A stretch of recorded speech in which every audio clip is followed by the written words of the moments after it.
Start. Yes.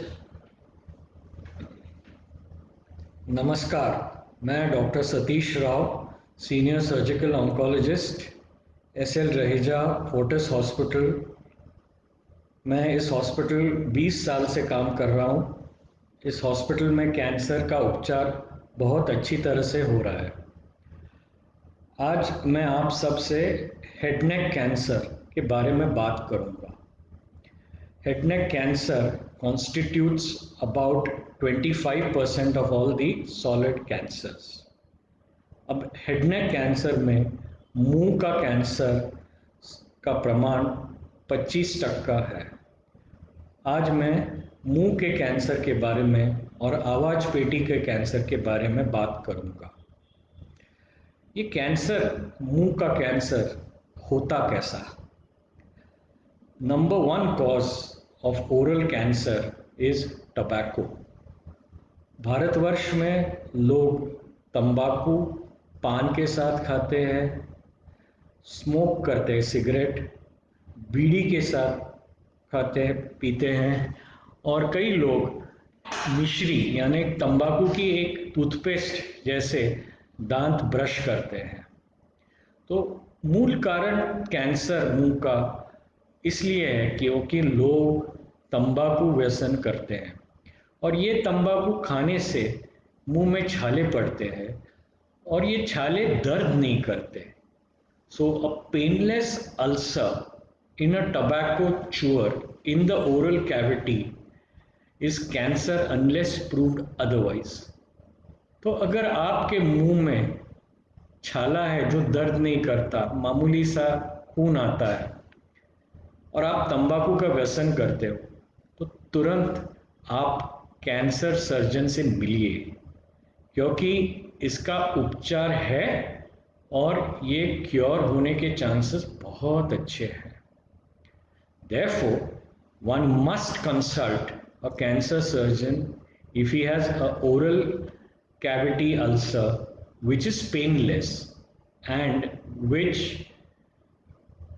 remains in spite of your medications which your family physician gives.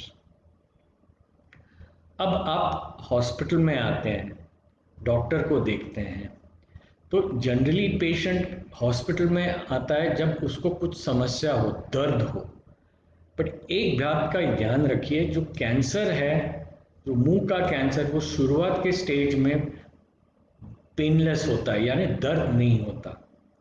तो आप हमारे पास आते हैं, हम आपको देखते हैं, फिर एक बायोप्सी करते हैं, सीटी स्कैन करते हैं और उसके बाद में हम ट्रीटमेंट स्टार्ट करते हैं। अगर आपके बायोप्सी रिपोर्ट में ऐसे आता है कि ये कैंसर है और अल्सर छोटा सा है, 2 या 3 सेंटीमीटर का है, और स्कैन में बताता है कि हड्डी में बीमारी नहीं है और ग्लैंड्स में भी नहीं है, तो उसका उपचार हम अच्छी तरह से कर सकते हैं।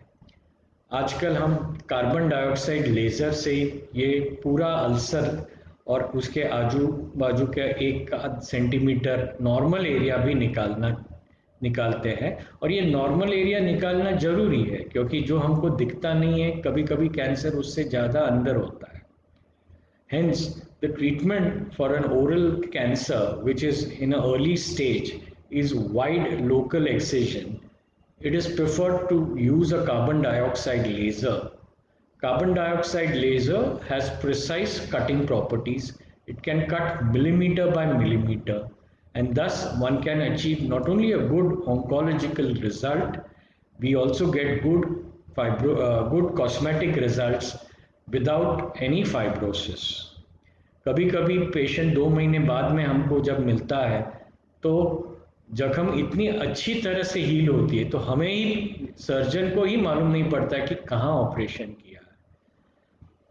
परंतु इसके लिए आपको हमारे पास जल्दी आना पड़ेगा, और जल्दी आप जब आएंगे जब आपको मालूम हो, और ये आप सब अपने अपने दोस्तों और कम्युनिटी में बताइएगा कि जो तंबाकू का व्यसन कर रहा है और उसके मुंह में छाले हैं जो दर्द नहीं करते, तो वो छाले कैंसर के हो सकते हैं अगर एक 8-10 दिन में वो हील नहीं होते। अब कभी कभी पेशेंट दुर्भाग्य से लेट आता है हमारे पास, जब बीमारी हड्डी में जाती है, ग्लैंड्स नेक में आते हैं, तब हम क्या करते हैं?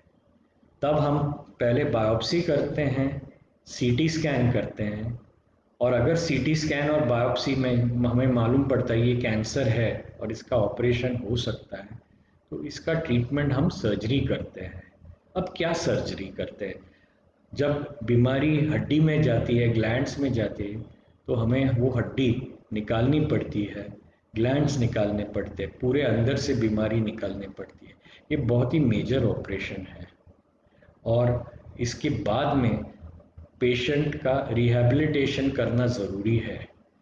आजकल हमारे पास माइक्रोवास्कुलर टेक्निक से पैर की हड्डी, उसके ऊपर का मांस और फीडिंग वेसल लेके हम नेक में जो वेसल्स है उसमें जॉइन करते हैं। With better understanding and better cosmetic and microvascular facilities available for an advanced cancer which is operable even after removing the entire cheek bone and the glands in the neck, what we call as a neck dissection, we can achieve good cosmesis by doing a microvascular anastomosis between the feeding artery and the vein of the leg bone, which is the fibula bone, to the neck vessels. Patients are able to eat, though eating solids may be difficult, but patients are happy that not only are they controlled of cancer, but they have good cosmetic results. They can move around in society without any embarrassment. Now, I will talk about the second cancer, which is very common, and that is laryngeal cancer. आवाज पेटी का cancer. ये शुरुआत कैसे होता है? ये शुरुआत जब होता है जब कोई सिगरेट पीने वाला या तंबाकू व्यसन करने वाला की आवाज में बदलाव आता है। जब आवाज में बदलाव आता है और आप अपने फैमिली डॉक्टर से दवा गोली लेते हैं और वो उससे ठीक नहीं होता, तब ये कैंसर हो सकता है। तो आपको कैंसर स्पेशलिस्ट को मिलना है।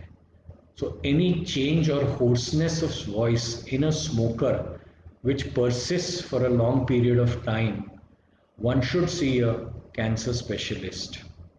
हम क्या करते हैं? हम पहले बायोप्सी करते हैं, सीटी स्कैन करते हैं। अगर बीमारी एकदम अर्ली स्टेज में है तो उसी तरह लेज़र से हम वो बीमारी को निकाल सकते हैं। और लेज़र से निकालने का यही फ़ायदा है कि पेशेंट का आवाज़ पेटी हम बचा सकते हैं, पेशेंट बात कर सकता है और कैंसर मुक्त हो सकता है। Thus, a CO2 laser can be very useful in treating early laryngeal cancer because of its precise cutting properties. Not only one gets an oncologically good result, one is able to speak. And this is all the more important in our country that we are able to diagnose laryngeal cancer early, because a lot of patients in our country are illiterate and the only way to communicate is speech. And if you take speech away from that person, he is going to be miserable. कभी कभी हमारे पास patient advance stage में आते हैं जब उनकी पूरी आवाज़ पेटी में कैंसर जाता है। तब क्या करते हैं? तब भी हम स्कैन करते हैं, बायोप्सी करते हैं, और अगर ये योग्य केस है सर्जरी के लिए तो उनका पूरा आवाज़ पेटी निकालना पड़ता है। जब आवाज़ पेटी निकालना पड़ता है तो एक ट्रिक्योस्टमी यानी एक होल होता है जो विंड पाइप में होता है, सांस नली के में होता है, और इस विंड पाइप में आजकल हम एक वाल्व बिठा सकते हैं और इस वाल्व से पेशेंट बात कर सकता है। So it's very important to understand that even in advanced laryngeal cancer, one can achieve good results both oncologically by doing a total laryngectomy, but also functionally by inserting a valve, what we call as a tracheoesophageal prosthesis, whereby he'll be able to speak. Therefore, To conclude, I want to tell you that head and neck cancer, which is very prevalent in India, is only because of rapid and rampant use of tobacco. Children, adults should refrain from chewing tobacco. तंबाकू का व्यसन please छोड़ दीजिए, क्योंकि तंबाकू से cancer होता है, कार्डियक प्रॉब्लम्स होता है।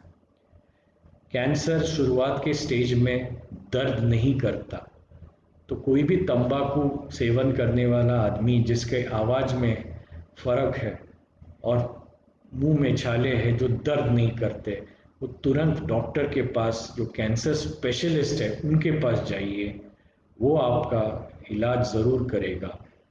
और अगर आपका जो कैंसर है जो अर्ली स्टेज में है, तो नॉट ओनली आपके क्योर के चांसेस अच्छे हैं, आपके फंक्शन पे भी अच्छा तरह से आप कर सकते हैं, आप बात कर सकते हैं, आप खाना खा सकते हैं।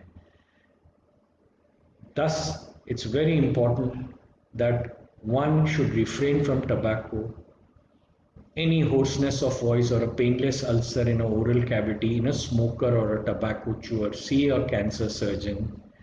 Cancer, if diagnosed in an early stage, yields not only good oncologic results but is also cosmetically very satisfying.